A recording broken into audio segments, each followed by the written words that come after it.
తెలంగాణలో పవన్ కళ్యాణ్ రాజకీయం చేస్తే ఎవరు జాగి ఏమో తెలంగాణ తెలంగాణలో పవన్ కళ్యాణ్ ఖచ్చితంగా రాజకీయం చేస్తా ఇది ఎవరు జాగి నీకు బరాబర్ మా జాగిరే కదా, తెలంగాణ ప్రజల జాగిరే కదా.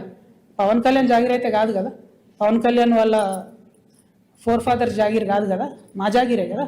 మేం కదా కొట్లాడింది తెలంగాణ కోసం. ఇట్లాంటి వాళ్ళందరినీ ఎదిరించి కొట్లాడినాం కదా. పవన్ కళ్యాణ్ అయితేంది, వాళ్ళ అన్న అయితేంది, మొత్తం వాళ్ళ ఆంధ్ర సంతతంతా వచ్చి కొట్లాడితే కూడా తెలంగాణ బిడ్డరు ఏదో చిన్న చిన్న చీమలైన పెద్ద పామును బట్టి సంపుతాయినట్టుగా అంత పెద్ద ఆంధ్ర విషకూరల నుంచి తెలంగాణను బయటికి తెచ్చుకున్నాం కదా. ఏం ఊరుకోము అంటే కొట్లాడినాం, మేము కడుపు కట్టుకొని కొట్లాడినాం కాబట్టి ఖచ్చితంగా కోపం వస్తుంది, ఖచ్చితంగా ఆవేశం ఉంటుంది.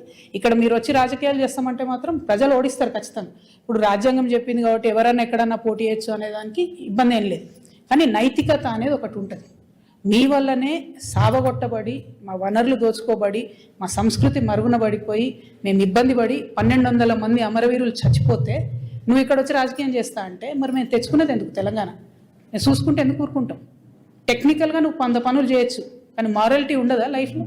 నైతికత ఉండదా? చాలా పెద్ద నైతిక విలువలు చెప్పేటటువంటి మనిషి వద్దు ముర్రు అంటే ఈ వన్ సైడ్ లవేంద్ర నాయన మాకు అర్థమైతే లేదు.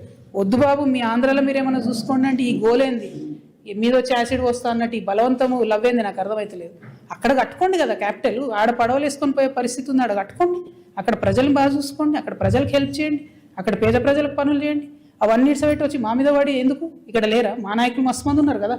మేమే ఎవరమోరం గెలుస్తాం, మేమే ఎవరమోరం చేసుకుంటాం. మా వాళ్ళు చేయగలిగినంత మేము చేసుకుంటాం, మేము బాగుపడతాం.